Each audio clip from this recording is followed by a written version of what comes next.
Welcome back to Piers Morgan Uncensored. The saga of trans athletes competing in women's sport appears to be nearing what I would say is a common sense conclusion, at least for now. Images like this of transgender swimmer Leah Thomas that we discussed earlier kind of crystallise the absurdity and unfairness. Well, certainly that's what I think.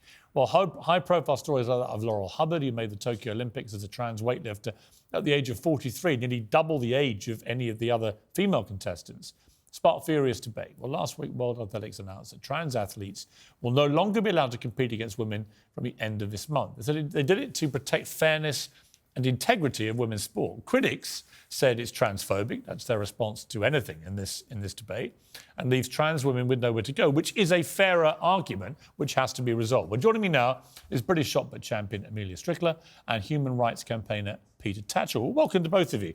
Amelia, we had you on before about this, and you were very passionate about why this needed to happen. So I'd imagine you've really been pleased to see this development. 100%. A lot of women, especially in athletics, are really, really excited about this.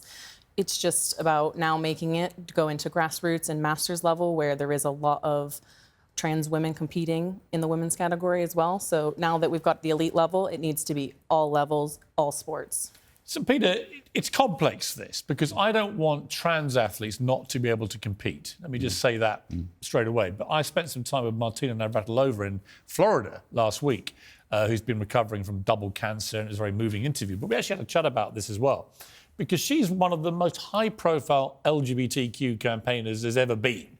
And yet, when she raised her head over the parapet about this and said, I just think it's a real problem, and you can't allow this to continue, otherwise women's sport will be destroyed, she then tried to be cancelled. And people abused her, they shamed her and so on, which I thought was completely ridiculous. The idea she's not a friend of the transgender community because she's trying to stand up for what she saw as an unfairness for women's rights in sport. And I just thought that was terrible. What do you make of this ruling by Sebastian Coe and World Athletics, and how do we resolve all this? Well, the first principle is that sport has to be fair, and it's not fair if people have particular unique advantages. So you would accept that? Well, I accept that, but I would also accept that not all trans athletes are the same. So some may have an advantage and others may not. So, for example, I know a woman, a trans woman, who competes in a women's football team. Among the team, she's one of the smallest and weakest of the team. No one can say that she has an unfair advantage. And equally, all athletes in elite sports have some kind of advantage. They may have extra large lungs or hearts, long legs, tall height.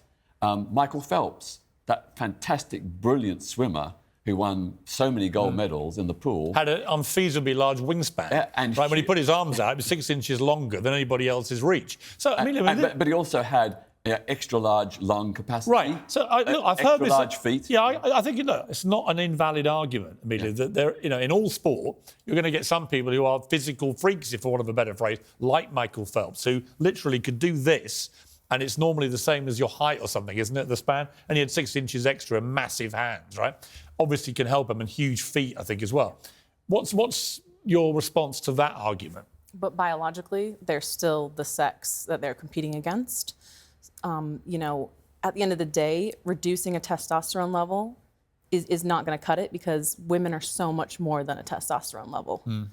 Physiologically, periods, whole other discussion. Well, that is certainly not to be. We're so much more than a testosterone level. So just reducing a testosterone level, at the end of the day, it's not going to change the physiological differences. Because a lot of these people too are, they're training as a male athlete for a long period of time before transitioning. So they're having that higher testosterone level. And it's things like lung capacity as well, all these things which you get after, having gone through puberty. They're real things which give most trans athletes an immediate biological advantage. That's my problem.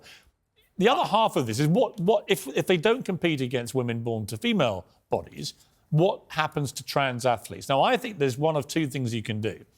Either they compete against their biological sex, which most of them have done anyway for many years, actually never as successfully as they do when they compete against women, which I think is the argument right there. Or you create an entirely new category. There are more and more, as you said, at grassroots level, you create an entirely new category for trans athletes to compete against other trans athletes. Well, my starting point is there shouldn't be a blanket ban on all trans athletes. There should be individual assessment. So where there are issues raised... That's never going to work, is it? Well, no, of course it can. You can't make it one, person by person by person by person. You can't. Well, there are not that many trans athletes overall, and it's quite feasible. Actually, there are more and more of them. Well, there are, but there's still a very... There's already 13 in elite athletics. Really? DSD athletes. So 13 elite... You see, what my issue with is, they're going to start breaking women's records irrevocably.